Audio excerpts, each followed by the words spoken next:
আসসালামু আলাইকুম কলেজের ভাই বোনেরা, সবাইকে জানাচ্ছি নববর্ষের শুভেচ্ছা। তো আজকে চলে আসছি হচ্ছে সঙ্গীত জাতীয় সঙ্গীত একাডেমির ভিতরে যাইতেছি। এটা হচ্ছে গেট। তো আমি ভিতর দিকে ঢুকতেছি, সবাই একটু সাথে থাকেন। আরে না, এটা কোনো কথা না। দেখি সেটা ভাই, কি সুন্দর জিনিস! যাক, আমরা জাতীয় সঙ্গীত একাডেমির ভিতরে আছি। তো এখন আমরা ভিতরে আমরা শিল্পকলা একাডেমিতে আইছি। ঠিক আছে, যাক, শিল্পকলা। হইলো যারা ওই যে শিশু শিল্পী যারা তৈরি হয়েছে, অনেকে নতুন করে যে শুনছে হ্যাঁ হ্যাঁ, নতুন করে হ্যাঁ কিন্তু অনেক কিছু উন্মোচন হয়েছে। ঠিক আছে, শিল্পকলা একাডেমি হ্যাঁ তুলবো। এই জিনিসটা এখান থেকে অনেক অনেক শিল্পী তৈরি হয়েছে, হ্যাঁ অনেক অনেক প্রতিভা তৈরি হয়েছে এই জায়গাটার ভিতরে। ঠিক আছে, তো অনেকের কাছে এই জিনিসটা অজানা। ঠিক আছে, আমি বিগত আরো ন্যূনতম 15 বছর আগে শিল্পকলা একাডেমির একজন আমি স্টুডেন্ট ছিলাম। তো এখন নাই, সময়ের সংক্ষিপ্ত কারণে আমি এখান থেকে দূরে সরে গেছি।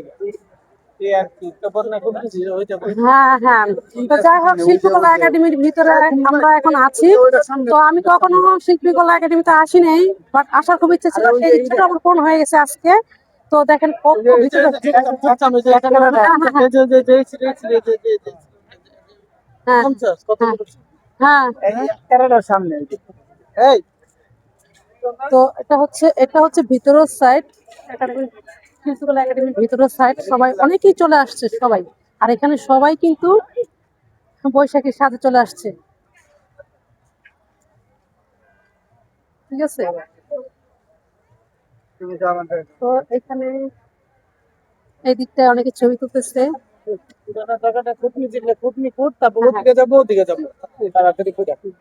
তো যাই হোক, এই যে একটা দিন, এই যে এগুলো হলো বাংলা নববর্ষের একটা ঐতিহ্যবাহী, হ্যাঁ।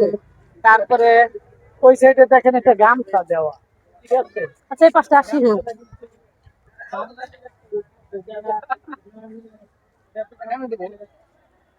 কাজ করে। ঠিক আছে, তো তারা আর কি সব তো ঐতিহ্যবাহী সেই গামছাটা, এটা হচ্ছে হ্যাঁ কৃষি কাজ যারা করে তাদের বেশি কাজে লাগে।